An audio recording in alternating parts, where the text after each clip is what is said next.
রাখি রে, এভাবে আর কতদিন চলবে? আমার যে আর ভালো লাগছে না। দুই ভাই সারাদিন কত খাটে, গাধার মতো পরিশ্রম করে, কিন্তু শেষ পর্যন্ত কিছুই থাকে না দিন শেষে।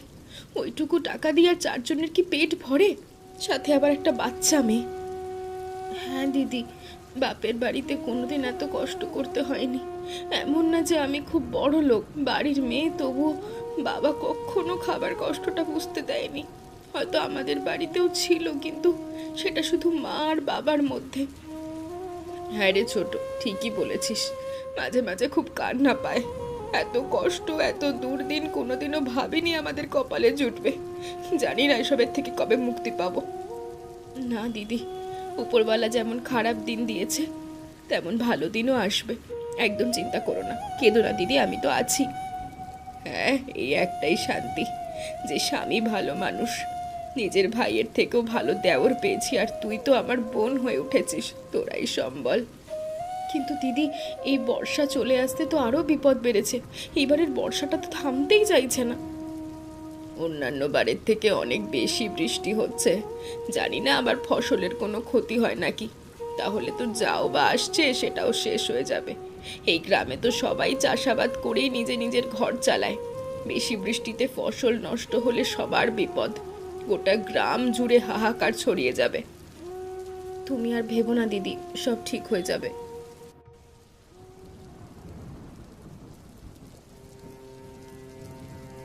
সবুর কর কৈলাস, সবুর কর। এবার না হলে আর কতদিন। এই আদিত্য আর মাধবের জ্বালায় গ্রামের লোক এখনো অন্ধ। ঠিক বলেছিস দাদা। ওই দুটো যেন সাধু হয়ে ঘুরে বেড়াচ্ছে। আমার তো দুজনকে সহ্যই হয় না। ওদের জমিগুলো একবার পেলে না, একদম নদীর ধারে কত দাম দিয়ে যে বিক্রি করতে পারবো, উফ! সত্যি। মাধব আর আদিত্যর বাবার জমি এখন আমাদের নামে হতো, যদি সেই আদিত্য না ঢুকে পড়তো মাঝখানে। মাধবের তো বুদ্ধি কম, এই আদিত্যটা হলো চালাক। তাই তো বলি, এবার একটু খেলা খেলি, হ্যাঁ, একটু গুজব ছড়িয়ে দিই মাধব আর আদিত্যের বিরুদ্ধে, হ্যাঁ। গুজব নয়, প্রমাণ লাগবে। আমাদের সেই মতো কাজ করতে হবে, কিন্তু কি প্রমাণ? ভাব কৈলাস, ভাব। জমির ফসল নিয়ে কিছু বললে কেমন হয়?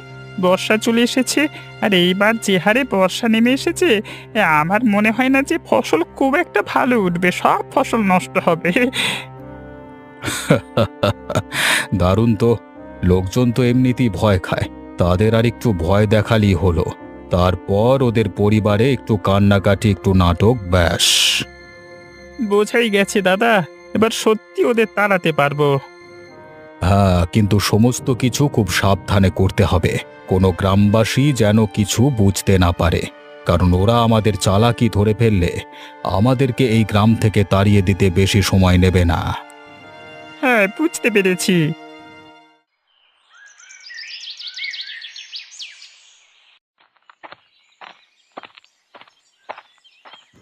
সারা বছর খাটাখাটনি করলাম, আর মাত্র কয়েকটা দিন, তারপরেই সব ফসল কাটা হবে।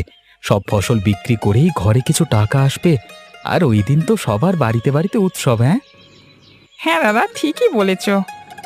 চল ভাই, তাড়াতাড়ি পা চালা।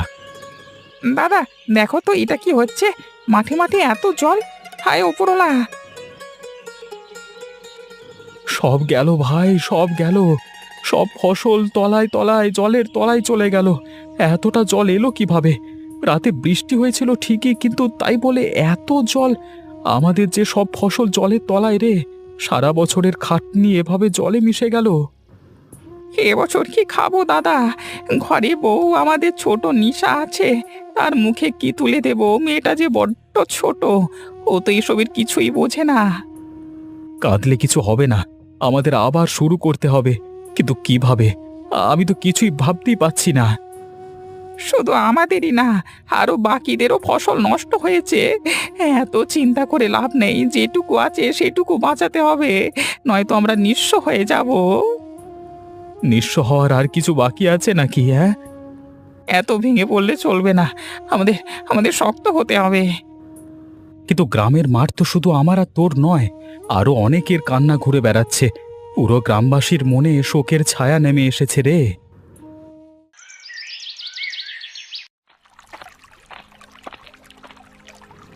বাবা, ও বাবা, ও কাকা, এই দেখো আমি এসে গেছি তোমাদের খাবার নিয়ে।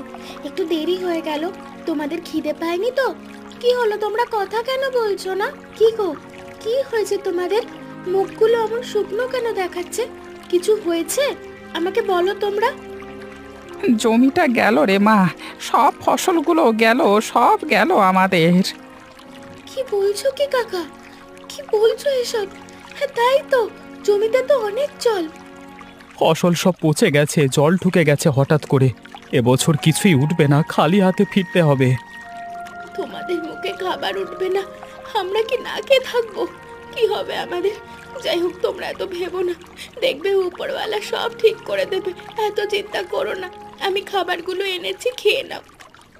আমরা ভাবছিলাম তুই বুঝবি না, বুঝলি? আমি না বুঝলেও দেখতে তো পাই, মায়ের মুখে চিন্তার ছায়া, তোমাদের চোখে শূন্যতা। এত কষ্ট করেও যদি কিছু না পাও, তবে কেন এত সকালবেলা উঠে মাঠে যাও? কারণ আমরা আশা ছাড়তে পারি না, তাই রোজ ছুটে আসি। আর এটা যে আমাদের বাবার দেওয়া আশীর্বাদ। আচ্ছা, চিন্তা করো না বাবা, তোমরা খেয়ে নাও, আমি আসছি। মা নয়তো চিন্তা করবে। আচ্ছা মা, আয় তুই। আমাকে এই কথাগুলো মা আর কাকিকে সব জানাতে হবে। যাই গিয়ে জানাই ওদের।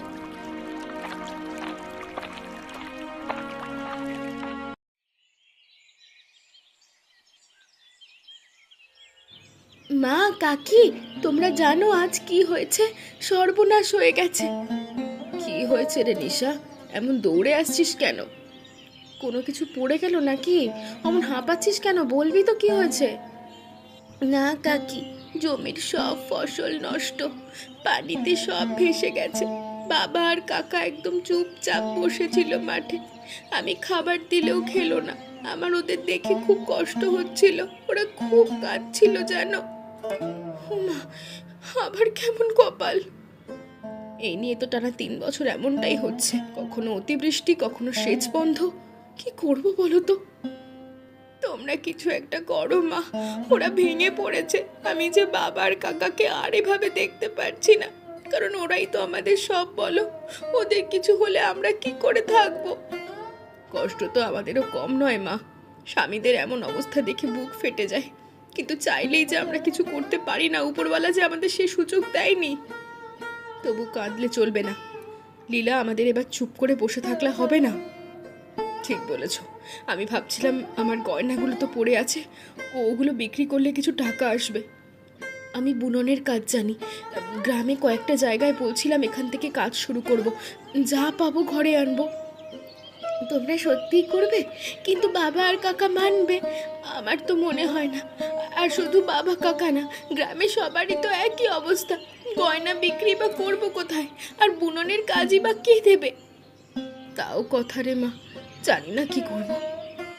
এসব বললে কিন্তু চলবে না। এটা তো শুধু ওদের লড়াই না, আমাদেরও। ওরা মাঠে, আমরা ঘরে, কিন্তু যুদ্ধ একটাই।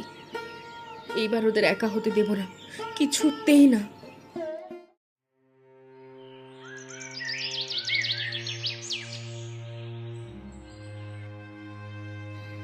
শোনো শোনো, শুনে রাখো সবাই, ফসল নষ্ট হওয়ার আসল কারণ আজকে বের হয়ে গেছে। কি বলছো ভুবন? কি সেই কারণ? কি কারণ জানো? তোমরা যাদের দেবতা বানিয়ে রেখেছো, মাধব আর আদিত্য, তারাই এ কাজ করেছে।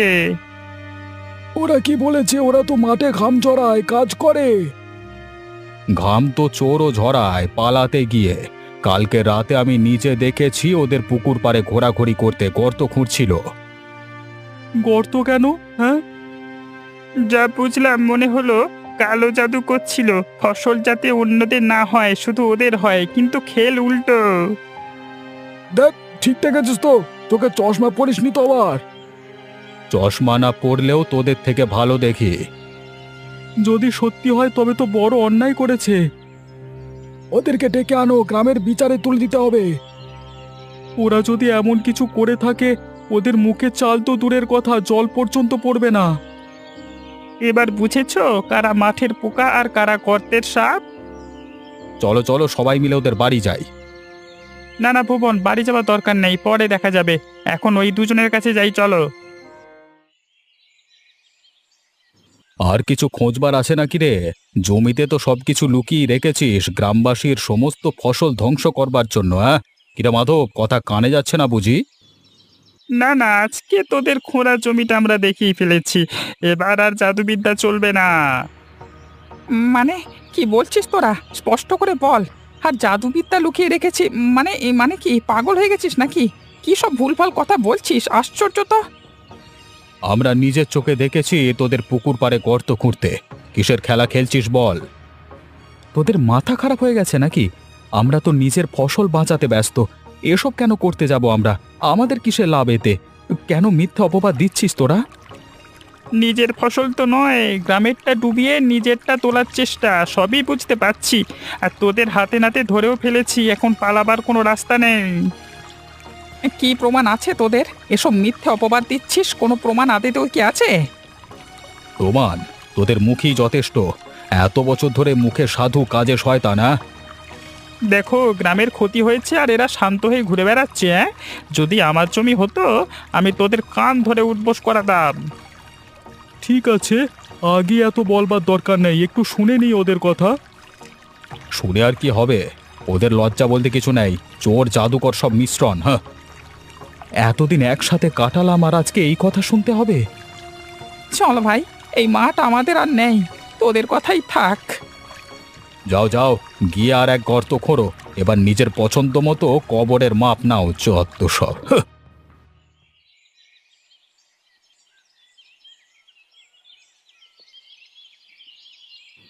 কি গো, তুমি চলে এসেছো?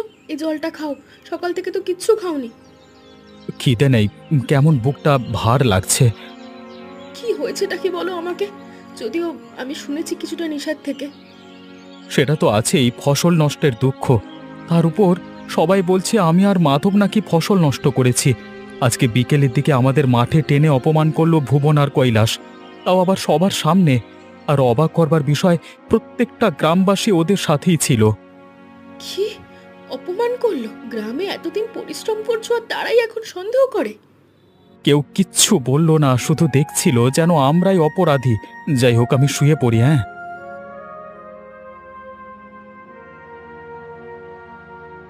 আমি সব শুনেছি। ওরা যদি সত্যি এমন কিছু করে থাকে তবে শুধু পুরুষরা কেন বুঝবে? ঠিক বলেছ। কাল রাতে আমরা দুজন পাহারা দেব, দেখি কোন কারণে সবার ফসলের এই বাজে অবস্থা। আমাদের আসল সত্যিটা উদ্ঘাটন করতেই হবে। ঠিক বলেছ দিদি, আমাদের সবটা জানতেই হবে। আর হ্যাঁ, তার আগেও এই কৈলাসবাবু আর ভুবনবাবুকে শাস্তা করতে হবে। তারা কেন না জেনে শুনে আমাদের স্বামী কিভাবে অপমান করবে, তাও আবার সম্পূর্ণ গ্রামবাসীর সামনে। এটা একদম ঠিক নয়। হ্যাঁ, আমাদের তাহলে কাল সকালেই ওদের বাড়ি যেতে হবে। তারপর না হয় রাতের বেলা পাহারা দেব। সমস্ত কচু গাছ কে এভাবে নষ্ট করছে শুধুমাত্র বৃষ্টির জলের কারণে, এটা কখনো সম্ভব নয়। ঠিক আছে, আমি এখন যাচ্ছি। তুমি বেশি চিন্তা করো না, শুয়ে পড়ো। আচ্ছা ছোট।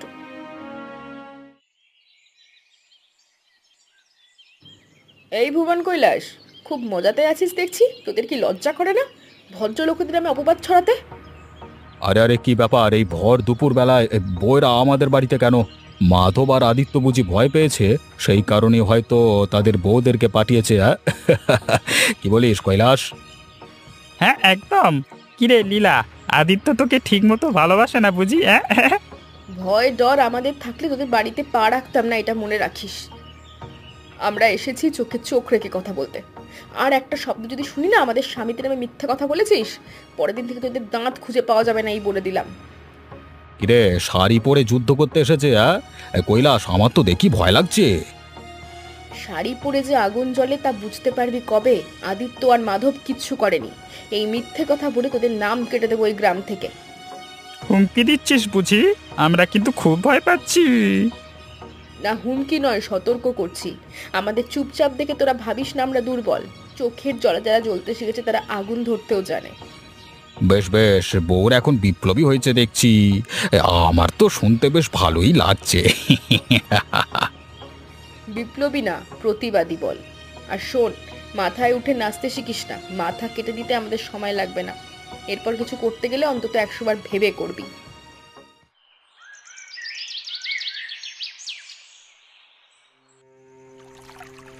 দিদি, আমরা চলে তো এলাম, কিন্তু রহস্য কি সমাধান করতে পারবো?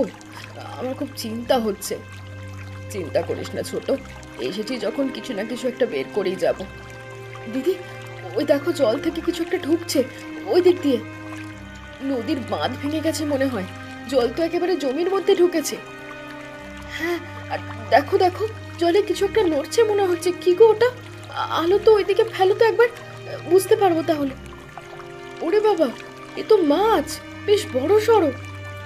ইলিশ মাছ তো, নদীর ইলিশ ঢুকে পড়েছে ধান খেতে, আর সাথে কচু খেতেও। কচুর গাছগুলো একেবারে চিবিয়ে খেয়ে ফেলেছে দেখ, এই জন্যই সব নষ্ট হয়ে গেছে। ভেবেছিলাম কেউ বুঝি ইচ্ছে করে এসব করছিল, কিন্তু এখানে তো উল্টো, এখানে তো মাছের ভোজের আসর বসেছে। সত্যি বাবা, আমি তো অবাক হয়ে যাচ্ছি, কচু খেকো ইলিশ সর্বনাশ করছে। এই জন্যই দিনের পর দিন জমিতে জল জমে থাকতো আর কচু গাছ গায়েব হয়ে যেত। আর এই সুযোগ নিয়েই ভুবন আর কৈলাস আমাদের স্বামীদের দোষ দিয়েছে, আর সমস্ত গ্রামবাসীও সেটা বিশ্বাস করেছে। তাদের মুখে কলকলি, আর এদিকে মাছ চিবোচ্ছে কচু। সত্যি বাবা হাস্যকর।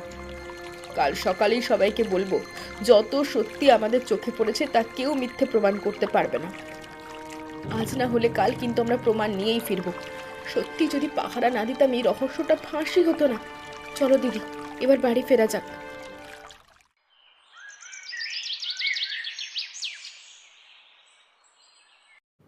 ওই আদিত্য আর মাধবের বউদের খুব বার বেড়েছে, কালকে কিভাবে শাঁসিয়ে গেল আমাদের। আমার তো রাগে মাথা জ্বলে যাচ্ছে, মনে হচ্ছে এখনই গিয়ে সব কটাকে শেষ করে দিই। সব সহ্য করি রে কৈলাস, কিন্তু কালকে রাতে যা হয়েছে সেটা আমার জীবনে প্রথম অপমান। আমার তো গায়ে হাত তুলতে ইচ্ছে করছিল ভাই। কি সাহস ওই মেয়েদের, হ্যাঁ? মেয়ে ছেলে হয়েও এমন ভাষায় হুমকি। চোখে চোখ রেখে কথা বলছে রে, যেন আমরাই চোর, আমরাই পাপী, আমাদের খরব দিয়ে এসে অপমান, কি সাহস! আর লীলা কি যেন বলল, মাথায় উঠলে মাথা কেটে দেব। মাথা, আমাদের মাথা, উফ। আমি যদি কিছু করতাম না তখন গ্রামের সবাই বলতো মেয়েদের গায়ে হাত তুলেছি, কিন্তু ভুল করিনি। সময় আসুক, দেখাবো কার হাতে কত জোর। ওদের এখন নিজেকে রানী মনে হচ্ছে। আদিত্য আর মাধব তো কিছু বলছে না, তাই বেশি উঠছে। আরে উঠতে দে না, যত উপরে উঠবে পর্বার আওয়াজ তত বড় হবে। জানিস তো, মেয়ে মানুষ ওরকম একটু তিরিং বিরিং করে। হ্যাঁ, এদের সোজা কিভাবে করতে হয় সেটা আমার জানা আছে। কি করবি ভাই, কিসে থামাবি ওদের? আগে দেখে নি ওরা আজকে আবার মাঠে যায় কিনা, কি হয় পরে তারপর সেটা বোঝা যাবে। হ্যাঁ, তারপর কিছু ভাবা যাবে না হয়।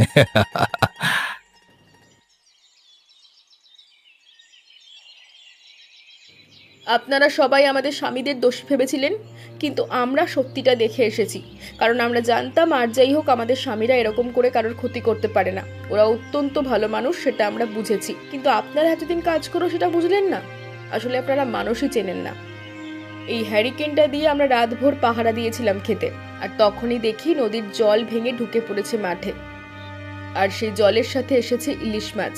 তারা আমাদের কচু গাছ খেয়ে ফেলেছে, সেই কারণেই ফসল নষ্ট হয়েছে। আপনাদের যদি বিশ্বাস না হয় তাহলে আপনারা নিজেরাই পাহারা দিতে পারেন, আমাদের এতে কোনো আপত্তি থাকবে না। কি বলছো? মাছ ফসল খেয়েছে? কিন্তু আমরা তো ভেবেছিলাম আদিত্য আর মাধব মিলে কালো জাদু করে সবার জমির ফসল নষ্ট করেছে। কিন্তু মাছ, এটা তোমরা দেখেছো? হ্যাঁ কাকা, আমরা নিজের চোখে দেখেছি। কচু গাছের পাতায় দাঁত বসানো দাগ, আর জল মাখা জমিতে খুব আনন্দে ইলিশ মাছ সাঁতার কেটে বেড়াচ্ছে। তাদের খাবার তো কোনো অভাব নেই। আর আমরা তো মাধব আর আদিত্যকে চোর ভেবেছিলাম। আসলে আমরাও তো ভাবতে চাইনি, আমাদের ভাবতে বাধ্য করেছিল ভুবন আর কৈলাস। হ্যাঁ, সেটাই তো, ওরাই তো আমাদের এসব বলল, তাই আমরাও এটাই বিশ্বাস করলাম। আপনাদের বিশ্বাস ভেঙেছিল ওরা। আপনাদের সরলতার সুযোগ নিয়েছিল ভুবন আর কৈলাস। ওরাই আপনাদের ভুল পথে চালিয়েছে। ওরা শুধু আমাদের স্বামীদের নয়, গোটা গ্রামকে মিথ্যে বলেছে। ওদেরকে এভাবে ছেড়ে দেওয়া ঠিক? আমরা ভুল করেছি, মাধব আর আদিত্যের কাছে ক্ষমা চাইতে হবে। সত্যি আমরা বিচার না করে দোষ করেছি, সব সত্যি না জেনে আমরা মিথ্যে অপবাদ দিয়ে দিয়েছি। আপনারা তো এখন ক্ষমা চেয়েই শেষ, কিন্তু জানেন কি আমাদের ওপর দিয়ে কি গেছিল? কিছুই জানেন না। আমি আর রাখে মিলে যে কত কষ্ট করে এটা উদ্ঘাটন করেছি আমরাই জানি। যাই হোক, আপনাদের কাছে সত্যিটা আনতে পেরেছি, এই অনেক। ক্ষমা করে দিও, এরকম ভুল আর কখনো হবে না, বুঝলে? কিন্তু হ্যাঁ, আমরা ওই কৈলাস আর ভুবনকে ছাড়বো না, ওদের এই গ্রাম থেকে তাড়াবো। আপনারা দয়া করে আমাদের পাশে থাকবেন। একদম একদম একদম, হ্যাঁ। আসছি আমরা, ধন্যবাদ।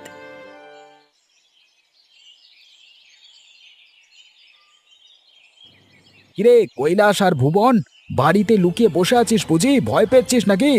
নিজের দোষ সবার সামনে চলে এসেছে। কতদিন চুপ করে সহ্য করলাম তোদের অপমান, মিথ্যে চক্রান্ত।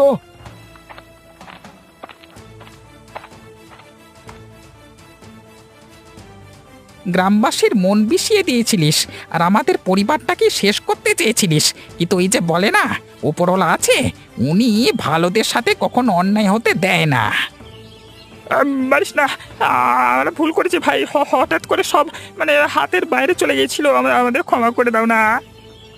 রাগ, হিংসে আর অহংকারে অন্ধ হয়ে গেছিলাম, কিন্তু তোরা যেটা করতে এসেছিস সেটা তোরা তোরা তো আমাদের মারতে এসেছিস।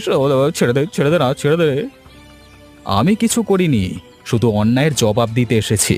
আর শুধু আমরা না, আমাদের সাথে পুরো গ্রামবাসী আছে। আর আজকে থেকে তুই আর তোর ভাই এই গ্রামে থাকবি না, এখান থেকে সোজা চলে যা। আমাদেরকে তাড়িয়ে দিচ্ছিস? না, তুই নিজেই তো নিজেকে তাড়িয়ে ফেলেছিস।